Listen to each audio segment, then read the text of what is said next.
بسم اللہ الرحمن الرحیم۔ عزیز طالبات السلام علیکم۔ Government degree college F block سے ڈاکٹر عظمیٰ طارق میں آپ سے مخاطب ہوں۔ ہم غزلیات ہم نے شروع کی تھیں۔ خواجہ میر درد کی غزل پہلی غزل ہم پڑھ چکے ہیں۔ آج ہم ان کی دوسری غزل کو شروع کریں گے۔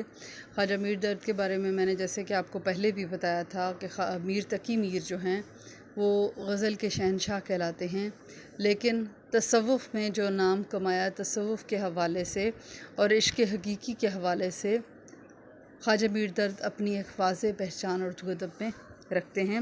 آج ہم اسی حوالے سے ان کی ایک اور غزل پڑھنے جا رہے ہیں۔ اس کا مطلع ہم دیکھتے ہیں۔ کیا فرق داغ و گل میں کہ جس گل میں بو نہ ہو، کس کام کا وہ دل کہ جس دل میں تو نہ ہو۔ بہت ہی خوبصورت مثال دی ہے کہ ایسا پھول جس میں خوشبو نہ ہو وہ کس کام کا، اور ایسا دل جس میں درد نہ ہو، جو کسی کی تکلیف کو محسوس نہ کرے، وہ دل کس کام کا۔ بہت ہی خوبصورت مثال کے ساتھ انہوں نے ایک بہت پیاری بات کی وضاحت کی۔ داغ کہتے ہیں کوئی نشان، دھبا، گل، پھول کہ داغ اور گل میں کیا فرق ہے۔ جس گل میں بو نہ ہو وہ دل کس کام کا ہے جس میں اے اللہ تعالیٰ تو نہ ہو۔ میں نے آپ کو شروع میں پہلے بھی بتایا کہ خواجہ میر درد صوفی شاعر تھے۔ ان کے کلام میں ہمیں جا بجا عشق حقیقی کے مضامین دکھائی دیتے ہیں۔ اللہ کی یاد، اس کا تصور خوشبو کی مانند دل میں بسانا چاہیے۔ جو پھول خوشبو سے خالی ہے اس کی حقیقت محض ایک داغ کی سی ہے۔ پھول وہی پھول ہے جس میں خوشبو پائی جاتی ہے۔ خوشبو کے بغیر پھول کی کوئی وقت نہیں۔ دل انسانی وجود کا سب سے پاکیزہ مقام ہے اور اس میں محبوبی حقیقی کا تصور بسا ہوتا ہے، اور جو دل اللہ کی یاد سے خالی ہو وہ دل خوشبو سے عاری پھول کی مانند ہے، یعنی ایسا پھول جس میں خوشبو نہ ہو۔ صوفیاء کے نزدیک انسانی دل اللہ کا گھر ہے، اس لیے تصوف میں دل کو مرکزی حیثیت حاصل ہے۔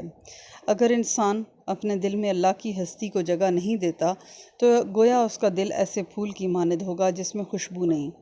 دل کی پھول کی خوشبو اللہ کی ذات کا دل میں بسنا ہے۔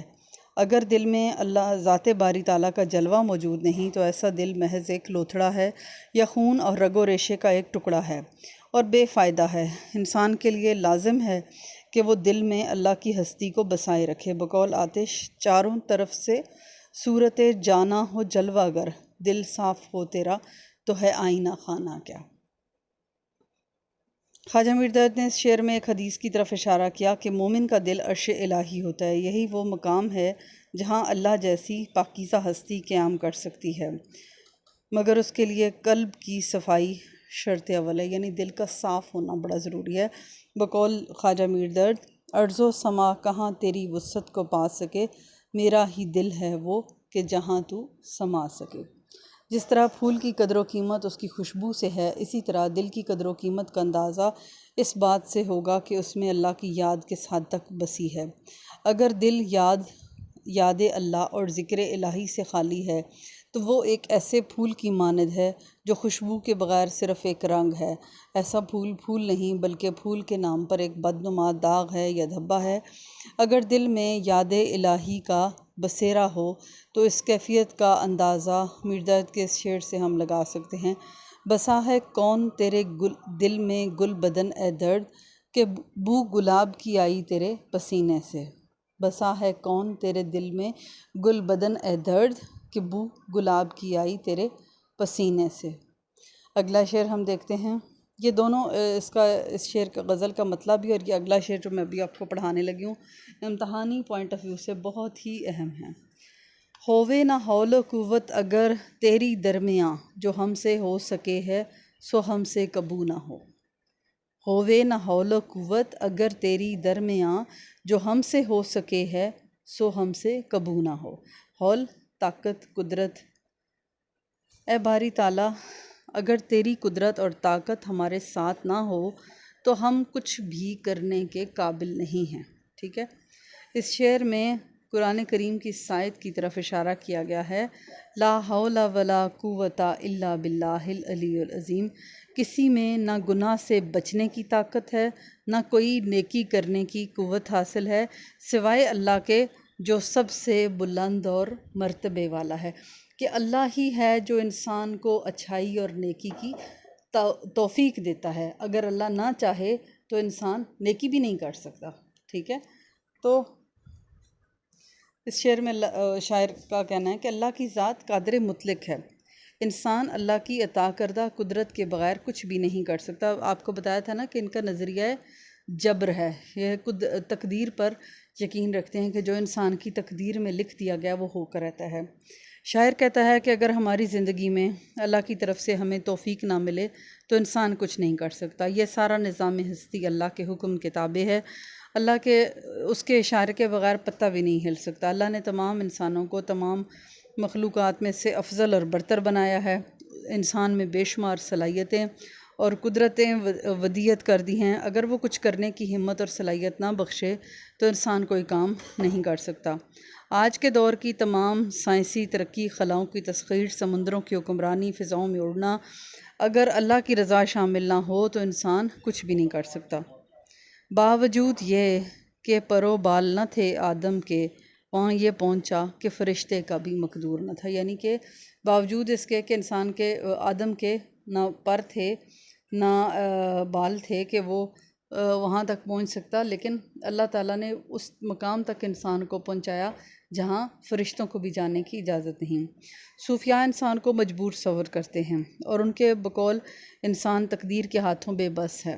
میر درد کہتے ہیں کہ اگر ہم انسان کچھ کرنے پر قادر ہیں تو یہ اللہ کی طرف سے عطا کی گئی قدرت ہے، ورنہ انسان بالکل مجبور اور بے بس ہے۔ بقول اکبر الآبادی، کیا فائدہ فکر بیش و کم سے ہوگا، ہم کیا ہیں جو کوئی کام ہم سے ہوگا، جو کچھ کے ہوا کرم سے تیرے، جو کچھ ہوگا تیرے کرم سے ہوگا۔ یعنی بہت سے شاعروں نے اس چیز کو موضوع بنایا کہ اللہ کی مدد شامل حال نہ ہو تو انسان کچھ بھی نہیں کر سکتا۔ پھر سن لے، کیا فائدہ فکر بیش و کم سے ہوگا، ہم کیا ہیں جو کوئی کام ہم سے ہوگا، جو کچھ کے ہوا کرم سے تیرے، جو کچھ ہوگا تیرے کرم سے ہوگا۔ خواجہ میر درد نے اس شعر میں ایک بڑی حقیقت کا اعتراف کیا کہ اللہ کی عظمت اور بڑائی جو ہے اس کو بیان کرتے ہوئے کہتے ہیں کہ اگر اللہ کی مدد حاصل نہ ہو تو ہم جو کچھ کر رہے ہیں وہ کبھی نہ کر پائیں۔ اللہ کی ذات ہے جو اپنے کارخانہ قدرت پر کامل دسترس رکھتی ہے اور اس کی مرضی اور اجازت کے بغیر کائنات کا پتہ بھی نہیں ہل سکتا، اور یہ پوری کائنات اللہ کی مرضی کے تحت اپنا کردار ادا کر رہی ہے۔ انسان بھی اللہ کی مشیت کے عین مطابق چل رہا ہے۔ اگر اللہ کی طرف سے توفیق اور تائید نہ ہو تو انسان اپنے طور پر کسی بھی کام پر قادر نہیں۔